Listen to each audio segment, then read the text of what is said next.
ఈరోజు ప్రతి సంవత్సరం మన దగ్గర ఉన్న 175 ఇంజనీరింగ్ కాలేజీల నుంచి 1,10,000 మంది ఇంజనీరింగ్ గ్రాడ్యుయేట్లను తెలంగాణ రాష్ట్రం ఉత్పత్తి చేస్తుంది. ఇందులో నాణ్యత ఎంత అని అంటే ఎవరి దగ్గర దీనికి జవాబు లేదు.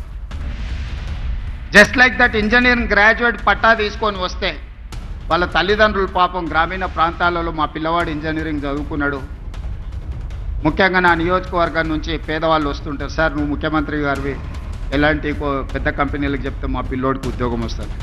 ఆ కంపెనీ వాళ్ళతో మాట్లాడితే వాళ్ళు అతన్ని ఇంటర్వ్యూ చేస్తే ఆయన అప్లికేషన్ ఫామ్ కూడా నింపుకోలేకపోతున్నాడు, సార్ ఏ రకంగా ఉద్యోగం ఇవ్వాలి, మేము ఈ బరువును మోయలేము, మేము ఒక మనిషిని తీసుకుంటే డబ్బులు కాదు, ఆఫీస్లో ఒక కుర్చీ ఫ్యాను ఏసీ అతనికి కావాల్సినవి అన్నీ ఇస్తే ఇట్లా ఒక 10 మంది మా సంస్థలో చేరిందంటే మా సంస్థ ఉద్యోగాలు ఇచ్చుడు కాదు, మేము ఉద్యోగాలు ఎత్తుకుంటూ పోవాల్సి వస్తుంది సార్ అని చెప్తున్నారు వాళ్ళు.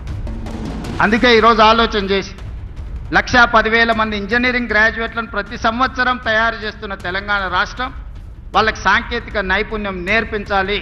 ప్రపంచ దేశాలలో ముఖ్యంగా మిడిల్ ఈస్ట్ కంట్రీస్లో, డెవలప్డ్ కంట్రీస్లో కూడా చాలా ఆపర్చునిటీస్ ఉన్నాయి, కానీ డిమాండ్ సప్లైలో ఉన్న గ్యాప్తో మనం ఏం చేసుకోలేకపోతున్నాం. అందుకే ఆ గ్యాప్ను ఫిల్ చేయడానికి, డిమాండ్ అండ్ సప్లైలో ఒక బ్రిడ్జ్ బిల్డ్ చేయడానికి యంగ్ ఇండియా స్కిల్స్ యూనివర్సిటీని మనం ప్రారంభించుకున్నాం. Young India Skills University public private partnership ఈ దేశంలోనే ఒక బెస్ట్ యూనివర్సిటీని తయారు చేయాలని మన నిర్ణయం తీసుకొని ఆ యూనివర్సిటీకి మహేంద్ర అండ్ మహేంద్ర కంపెనీస్ మీకు అందరికి తెలుసు, ఈరోజు రోడ్ల మీద ప్రతి 4 వెహికల్స్లలో ఒక వెహికల్ మహేంద్ర వెహికల్ ఉంటాయి.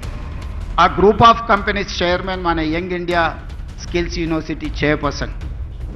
ఒక ప్రైవేట్ కార్పొరేట్ కంపెనీ దిగ్గజాన్ని రాష్ట్ర ప్రభుత్వం ఒప్పించి మన తెలంగాణ రాష్ట్ర ప్రభుత్వం ప్రారంభించుకున్న యంగ్ ఇండియా స్కిల్స్ యూనివర్సిటీకి ఈరోజు చైర్పర్సన్ ఉన్నాడు.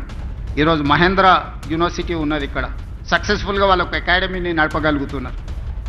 ఆ వ్యక్తినే తెలంగాణ రాష్ట్ర ప్రభుత్వం ఒప్పించి మన యంగ్ ఇండియా స్కిల్స్ యూనివర్సిటీకి ఈరోజు చైర్పర్సన్గా ఉండి 60 ఎకరాలలో ఫ్యూచర్ సిటీలో యూనివర్సిటీని నిర్మించడమే కాకుండా ఒక 500 నుంచి 600 కోట్ల కార్పస్ ఫండ్ ఆ బోర్డుకి ఇవ్వదలుచుకున్నాం. It is autonomous. వాళ్ళు ఏ రూపాయి కూడా రాష్ట్ర ప్రభుత్వం దగ్గరికి రావాల్సిన పని లేదు. ఆ బోర్డులో ఉన్న డైరెక్టర్లు ఈరోజు ఈ రాష్ట్రంలో, ఈ దేశంలో, ఇంక్లూడింగ్ వేదిక మీద ఉన్న పార్లమెంట్ సభ్యులు, అపోలో హాస్పిటల్స్ గ్రూప్, విశ్వేశ్వరరెడ్డి గారి ఫ్యామిలీ కూడా one of the board director in that young India Skills university.